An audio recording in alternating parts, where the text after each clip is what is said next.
Well, have to remember that the black people had gone through 200 years of slavery and 100 years of oppression following the Civil War, and the relationship between black people and the police is very special because black people saw the police, and to this day many of them see the police as the oppressors, as the enforcers of the white man's law.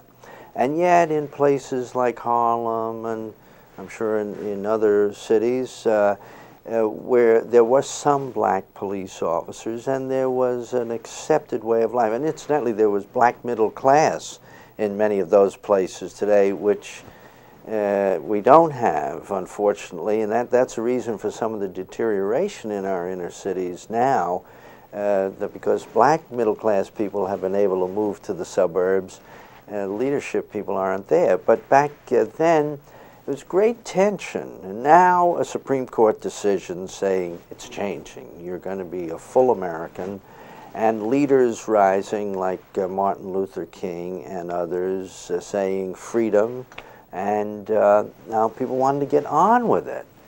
But the police were the ones who were saying, tomorrow, yes, everything can't change overnight. That was their job. They were, and whatever the elected officials decided, whatever the school principal decided, whatever an employer decided, whatever a union decided, if that generated protest or attention, who had to be there in the middle? The police.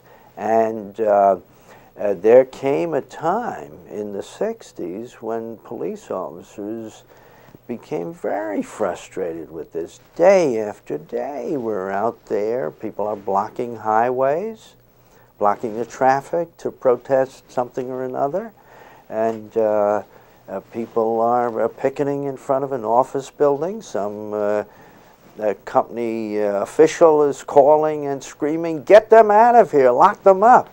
And you're in the middle. People had a right to protest, a right to free speech. There were rules. You couldn't lock them all up. But many of these powerful people had had their way until now, and as things began to change, the police were there to maintain order. We're a racist society. We're still a racist society, and the police tend to be racist, and yet they began to change, and change almost 180 degrees. Their job until then was keep the black people in their place. The law may say anybody can be served in this restaurant, but if a black couple came into a restaurant and wanted to be served, it wasn't legal, but the owner knew if he called the police, they'd say, "Get out of here," which they said too often, or, well, it might be better this if you're not stay. I could point you to a nice restaurant a half-mile away. But that's what the police did, and there was a lot of resentment among black people, not just poor black people, but people who were professionals, business people themselves. They received that treatment from the police, and now this is going to change. And not every police officer was ready to have it change. They're human. They were brought up this way in police work, and they were resentful, and there was a lot of racism. Now we began to recruit more black police officers, more Hispanic officers, and we began to recruit women officers, all of which have been very good. But not every police officer welcomed that. A lot of them enjoyed it. There are police departments in this country that are very inbred. A lot of families have been involved with the department for years, and they saw their power to bring their nephews and grandchildren in eventually, and now blacks were coming in. And because black people were getting the vote and becoming a political influence, you heard from elected officials on these things too. So it was a period of great change.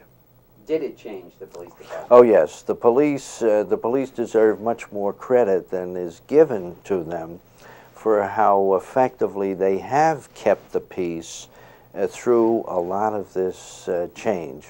And the police are very different. They're much better educated today. The process of education was starting in the 60s, and better educated chiefs began to take charge of departments. brought in more enlightened policies, and especially restraint in the use of force. There's been a dramatic reduction in the use of force by the police in this country, especially against black people, and that's been the result of better leadership. But the 60s, particularly the activist, the late 60s, was a time of force, was it not? Oh yes, yes. On the picket lines out in the neighborhoods, the police were getting more resistance. Policing a ghetto neighborhood where people had been subservient, now people were standing up to police officers, asserting their rights, talking back. And for many older police officers, this was a new problem. Why don't they behave the way they always did? You know, police officer says, don't do that. Now they were calling police officer Whitey. And on Friday and Saturday night, they were congregating, and when there'd be a family fight, you'd hear screaming and shouting because two white police officers would go into a black tenement, maybe to save a woman's life who was being beaten by her husband. But when the two white police officers came out on a Friday night at midnight and half the people were drunk, the screams, Whitey, Whitey, don't kill that black man, and a riot. And we had many major riots, but we had thousands and thousands of mini riots in those inner cities. And so the policy, make your arrest, get them in the car, get out of there. Well, that was new. 10 years before, that would have been laughed at. Get out of there. We're the police. We're the law. They will obey us. And now, make your collar, get them in the car, get out before a riot starts.